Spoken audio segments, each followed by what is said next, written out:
এবার বিন্দু বলেন, আমি বিবাহিত নই। দীর্ঘদিন অভিনয় থেকে দূরে থাকার পর সম্প্রতি নিজের ব্যক্তিগত জীবন নিয়ে মুখ খুললেন দেশের জনপ্রিয় অভিনেত্রী আফসান আরা বিন্দু। 2014 সালের অক্টোবরে পারিবারিক আয়োজনে বিয়ের পর মিডিয়া ছেড়ে দেন তিনি। এই দীর্ঘ বিরতির কারণে সামাজিক মাধ্যমে তার ব্যক্তিগত জীবন নিয়ে নানা বিভ্রান্তি ছড়িয়েছিল। এবার পডকাস্টের মাধ্যমে তিনি স্পষ্ট করে জানালেন তার বিবাহ বিচ্ছেদ হয় 2022 সালে এবং 2017 সাল থেকেই তিনি আলাদা থাকতেন।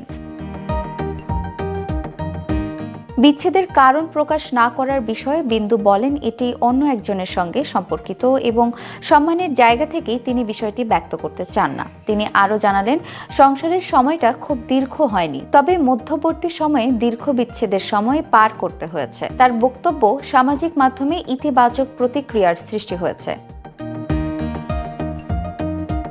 অভিনয় ছেড়ে দেওয়ার পেছনে কোনো চাপ ছিল না, নিজে সিদ্ধান্ত নিয়েছিলেন পারিবারিক জীবনকে সময় দেওয়ার জন্য। এই মানসিকতা তাকে থেমে না থেকে নতুন চ্যালেঞ্জ মোকাবেলা করতে অনুপ্রাণিত করেছে। দীর্ঘ বিরতির পর 2019 সালে একটি ম্যারাথনে তাকে দেখা গেলেও নিয়মিত অভিনয় ফেরেননি। 2022 সালে আরেফিন শুভর সঙ্গে 19-20 সিনেমায় অভিনয় করেছেন, তবে তারপর থেকে বড় পর্দায় আর দেখা যায়নি।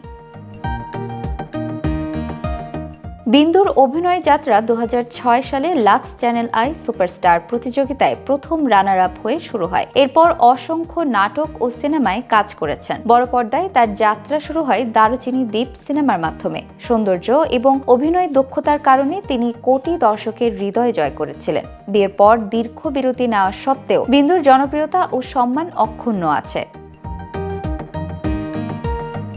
বিন্দুর জীবন ও কর্মের এই সমন্বয়ে অভিনয়, পারিবারিক জীবন এবং ব্যক্তিগত সিদ্ধান্ত তার ব্যক্তিত্বকে আরও প্রখর করেছে। দর্শকরা তার ব্যক্তিগত জীবন ও প্রফেশনাল যাত্রা দুটোই আগ্রহের সঙ্গে অনুসরণ করছেন। বিন্দুর এই স্পষ্ট বক্তব্য সামাজিক মিডিয়ায় আলোড়ন সৃষ্টি করেছে এবং অনেকে বলছেন সততা ও সম্মানের সঙ্গে জীবন পরিচালনা করায় তাকে বিশেষভাবে মনে রাখার মতো করে তুলেছে।